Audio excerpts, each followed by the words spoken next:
can we get everybody in?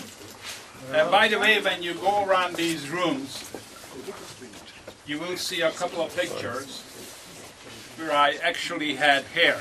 And I used to have long hair, because I knew that later on in life, just like John English, I was going to be shortchanged. And it's great for my wife. Well, not so much, well, yeah, she ever seen me with that kind of hair.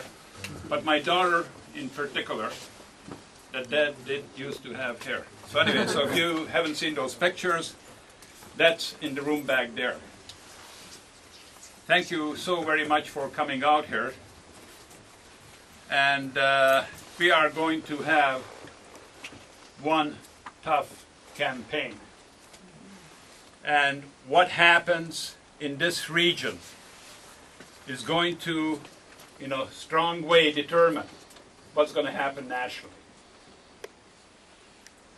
And if we want to stop a Harper majority, which he wants to, he's craving for, we're going to have to do it in this riding, Kitchener-Waterloo. We're going to have to do it with Cairn-Redmond, in Kitchener Centre, Kitchener-Conestoga, and Cambridge. And that is what the battle's going to be about. So I hope over the next 5 weeks you make this your second home.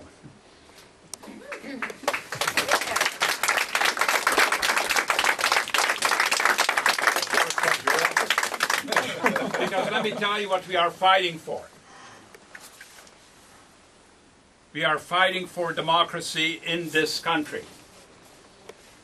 Stephen Harper, the Stephen Harper regime, has been found in contempt of Parliament for the first time in the history of Canada. He has been found in contempt of Parliament for the first time in all Commonwealth nations. When he was called on this, his response was, "You win some, you lose some." You know, we elect, and this is really, really important, and John English is going to be giving tutorials on it online, in person, down at the campaign office. Send people down there. They'll get a university course credit. But the way democracy works in Canada, it is a parliamentary democracy. And it means that the person who has the support of the majority members of Parliament in the House of Commons gets to be Prime Minister. Now, if you have a minority government, the first person who has dibs on that is the person with the most seats in a minority parliament, gets the first chance to form government. And if that person can gain the confidence of the House, that person becomes Prime Minister. If that person is unable to do so, then the Governor General calls upon somebody else to make that happen. So it's really critical that people understand our democratic system and how it works, how parliamentary democracy works, because Stephen Harper has been lying about how it works to Canadians. And imagine the Prime Minister of the country misrepresenting how our parliamentary democracy works. That is contempt not only to Parliament, but it's contempt to the Canadian people, because he's out there deliberately misleading. So that's really important in this campaign. The other issue that's really important in this campaign, it's about getting people out to vote. Critically important. In the last election, Canada had the lowest turnout in its history. And it didn't happen by accident. It's a deliberate campaign waged by the Harper regime to suppress the vote. And they got that from the right-wing Republicans in the United States, led by Karl Rove. We got to fight that. You know, the right to vote is one of the most fundamental freedoms that we have. I came from a country as a refugee because we did not have the right to vote. And if you look over to Egypt, what's happening over there? You look over to Libya, what's happening over there? You look at Tunisia, what's happening over there? And all sorts of other countries. People are dying for the right to vote. Well, we got the right to vote, and we should exercise it. And we should try to make sure that the next election we got the highest turnout in Canada's history, and that's what we are going to fight for, particularly led with this riding, coming with Kitchener Centre, and the rest of the ridings in Waterloo region. Woo!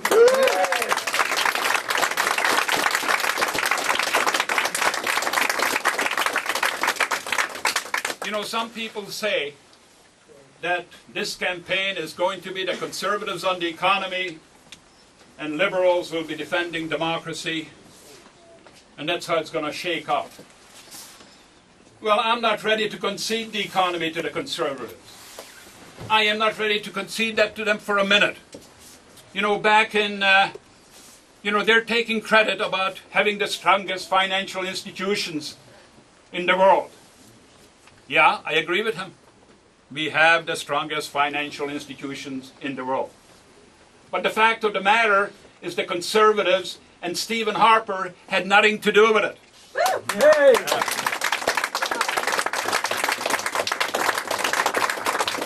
In 1998, when they decided, the banks tried to, actually it was Christmas 1997, they made the decision that Bank of Montreal was going to unite with the Royal Bank, and they were going to go and play in the American financial market, have deregulation, and they're going to do just like the Americans, and dial for dollars, roll the die, and make big profits.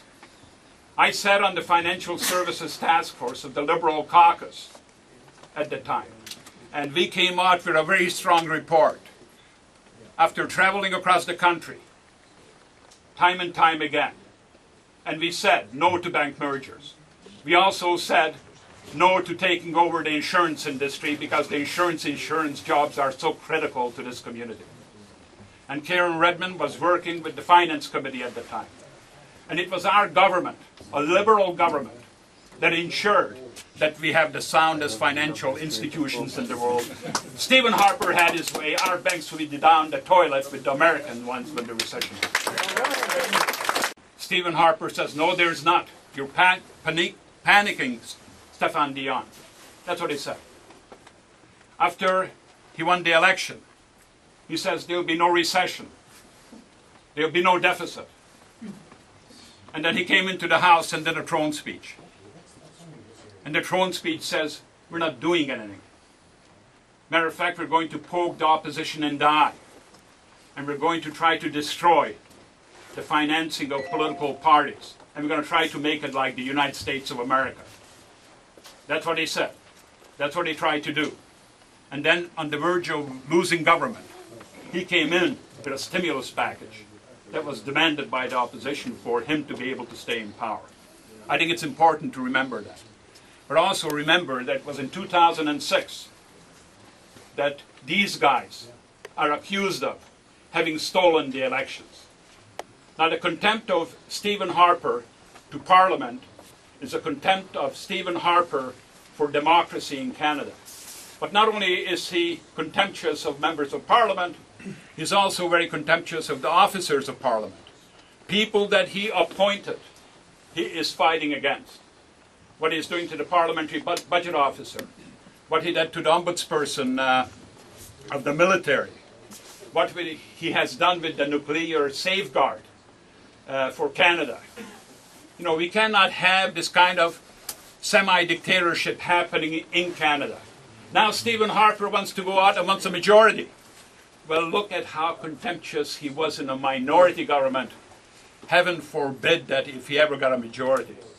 So in the next 5 weeks, we're going to stop him. We're going to stop him in this riding, we're going to stop him next door, and we're going to stop him throughout Waterloo region. You know, in concluding up, and I want to thank each and every one of you for coming out here on Saturday, and I want to see a whole lot of you regularly. We'll have all sorts of samosas and all sorts of other food. Remember, this is your second home. But I really, you know, it's the volunteers like you that go out and excite people in our community and fight against the cynicism that the Conservatives are fostering, say democracy is very important. And I'm very pleased to have on my campaign all of you. Our campaign chair is, we have a number of co-chairs. John English, because he is going to be doing courses and giving God credit. Eileen Cardy, she's also a co-chair. She saw her husband, who was the Prime Minister's science advisor under the Liberals, how that position got eliminated under the Conservatives because they don't want to deal with the facts, they don't want to deal with science, they are very ideologically based, and they still really believe that climate change doesn't exist, so you can't have a science advisor and make those things happen. And then we got Werner Schluter, who just retired as the president of the Concordia Club. And last but not least, but certainly the youngest of the crowd, is Bardish Chagger. Bardish, where are you? Okay. Simon Tunstall is the campaign manager. And, you know, I got behind me a picture of Bill Townsend. He was the principal at Renison College. And he's got a sign up. And he says, serious, informed, intelligent conservatives will vote Liberal. Now, he meant progressive conservatives, because back those days, these guys were called the Alliance. Matter of fact, they were called the Reformers, the Alliance. Then they became the Conservatives.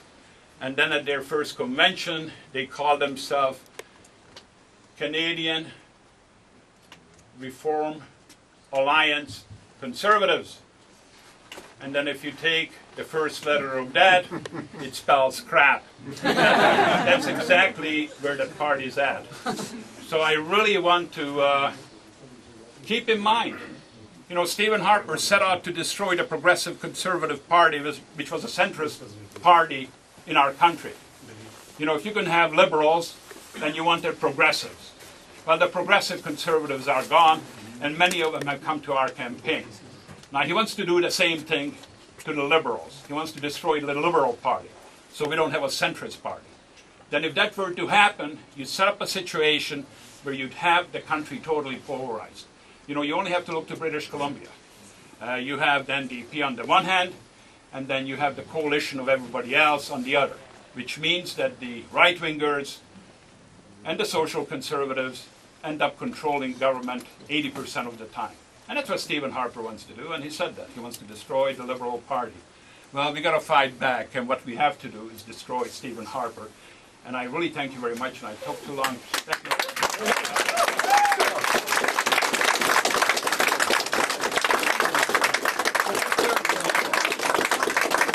Professor English, you want to come and talk about the prerequisites?